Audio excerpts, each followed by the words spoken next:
विधानसभा मतदारसंघामध्ये महायुतीच्या वतीनं राष्ट्रवादी काँग्रेस पक्षाच्या वतीनं नामदार धनंजय मुंडे या ठिकाणी उमेदवार आहेत। कशा पद्धतीनं तुम्ही त्यांची प्रचार यंत्रणा सांभाळताय आणि कशा पद्धतीनं लोकांचा रिस्पॉन्स आहे?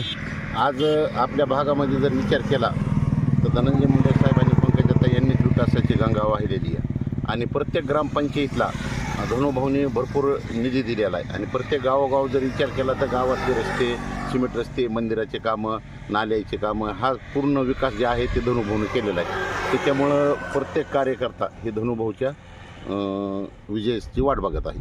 बरं, आता तुम्ही तुमच्या गावामध्ये असाल, परिसरामध्ये असाल, तुम्ही फिरता तुम्ही, काय लोक काय म्हणजे धनंजय मुंडे साहेबाच्या कामावर समाधानी आहेत? नाही आहेत 100% आहेत। असं नेमकं कुठलं काम असं दिसण्यासारखं त्यांनी केलेलं आहे मतदारसंघामध्ये? कुठलं काम केलेलं नाही। आज मला सांगा, जिल्हा परिषद मेंबर होते धनंजय मुंडे साहेब, ते कृषी मंत्री झाले, त्यांनी विकास कामं केलेले आहेत, लोकांचे कामं केलेले आहेत, त्याच्यामुळं ते त्या पदावर गेले ना। आणि प्रत्येक ठिकाणी जर कुठल्या बी योजना म्हणलं तर त्यांचे इतके आणलेल्या नाहीत। आता कुठल्याही बी गावात जर तुम्ही जाऊन विचार केलं तर धनंजय मुंडे साहेबांनीच विकास केला ही सांगू शकतो। बरं, तरुणांच्या प्रश्नावर साहेबांनी काय केलं सांगता येईल तुम्हाला? आता कसं आहे, कृषी मंत्री साहेबांना आता थोडा काळ होता, आता येणाऱ्या काळामध्ये साहेब निवडून बी येणार आहेत आणि मंत्री होणार आहेत आणि युवा पिढी जी आहे त्या युवा पिढीसाठी त्यांनी परळीला आता मोठे मोठे प्रोजेक्ट आणणार आहेत। परळीला आणतील, आंबेजोगाईला आणतील, बीड जिल्ह्यात आणतील।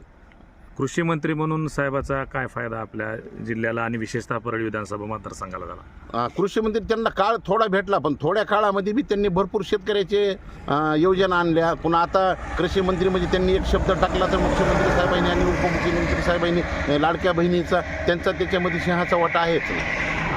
ते कृषी मंत्री म्हणून जे समजा आता मागं आता तो कार्यक्रम घेतला, कृषी महोत्सव घेतला, हो, त्याच्या माध्यमातून बी शेतकऱ्यांनी आता योजनेचा लाभ त्यांना शेतकऱ्यांनी भरपूर मिळालेला आहे आणि शेतकऱ्यांनी त्यांनी जे कृषी कार्यक्रम घेतला त्या कार्यक्रमाच्या आधारित ते योजनेचा लाभ भेटलेलाच आहे शेतकऱ्यांनी।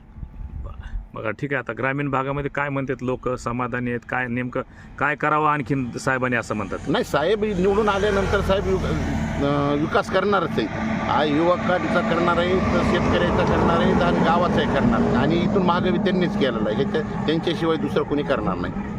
आज मी परळी मतदारसंघातील सर्व माझ्या माता भगिनी, युवा बांधव, वडीलधारी मंडळी सगळ्यांना विनंती करतो की आपण सर्वांनी एकजुटीनं एक बाल गावातून 100% मतदान हे धनंजय मुंडे साहेबांना द्यावं, त्यांना बहुमतानं निवडून द्यावं। ती तर कसेही निवडून येणारच, पण जास्त निवडून दिल्यानंतर ती मोठ्या मंत्रिपदावर बसणार आहे।